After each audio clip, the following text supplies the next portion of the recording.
అలసిన వానికి ఊరడించు మాటలు. సహోదరుడు భక్తి సింగ్ గారి పరిచర్య నుండి సేకరించిన అనుదిన ధ్యానములు. సెప్టెంబర్ 21. కాబట్టి ప్రతి మనుషుడు తన్ను తాను పరీక్షించుకొని అలాగు చేసి ఆ రొట్టెను తిని ఆ పాత్రలోనిది త్రాగవలను. 1 కొరింథీ 11:28. యేసుక్రీస్తు ప్రభు విశ్వాసులమైన మనకు ఇలాగని చెప్పుచున్నాడు, మీరు నాకు ఎంతో ప్రశస్తమైన వారు. మనం కూడా, అవును ప్రభువా, నీవు కూడా మాకెంతో ప్రశస్తమైన వాడు అని చెప్పదాము.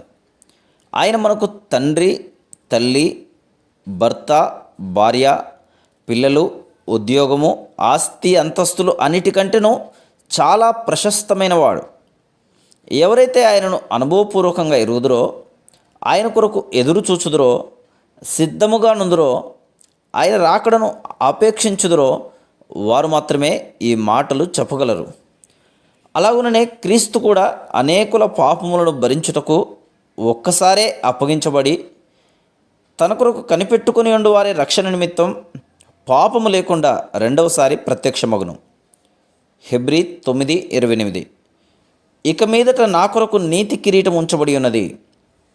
ఆ దినమందు నీతిగల న్యాయాధిపతి అయిన ప్రభు అది నాకు మాత్రమే కాకుండా తన ప్రత్యక్షతను అపేక్షించు వారికి అందరికీ అనుగ్రహించును.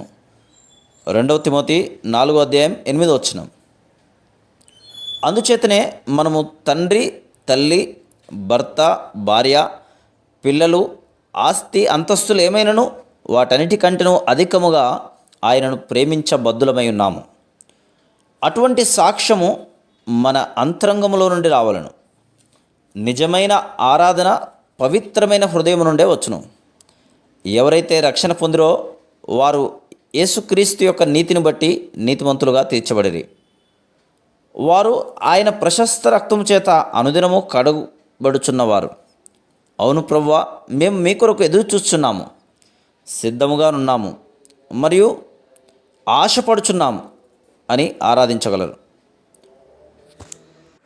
మనం కూడా ఆయన రక్తము చేత కొనబడిన వారము గనుకనే ఆయనకు ప్రశస్తమైన వారము, అవసరమైన వారము మరియు ముఖ్యమైన వారము.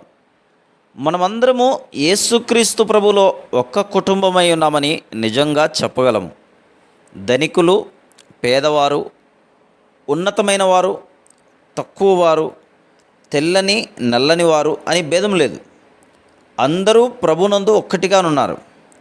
అందరము ఒక్కటే అని రుజువు చేయుటకే ప్రభు బల్ల యొక్క సాక్ష్యమును ఆయన మన మధ్యలో ఉంచెను.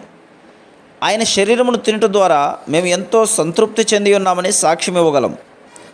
ఆయన మన ఆత్మీయ ఆహారము, పరలోక పానీయము.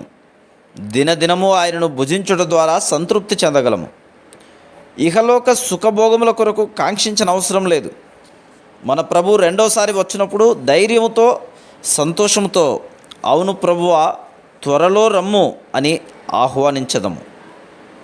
అదే కారణం చేత మన హృదయములను పరీక్షించుకొనుచు, మనల్ని మనం సరిచూసుకొనుచు, సంగతులు సరిచేసుకొని అప్పుడు ప్రభు బలలో పాలు పొందదాం. 1 కొరింథీ 11:28. ప్రభు బలలో పాలు పొందక ముందు ఈ లేఖన భాగములను జ్ఞాపకం చేసుకొనవలెను. 1 కొరింథీ 5:6-13 10 16-20 11 23 పాలు పొందుటకు ఇది ఒక మత సంబంధమైన క్రియ కాదు, ఇది ఒక సాక్ష్యం.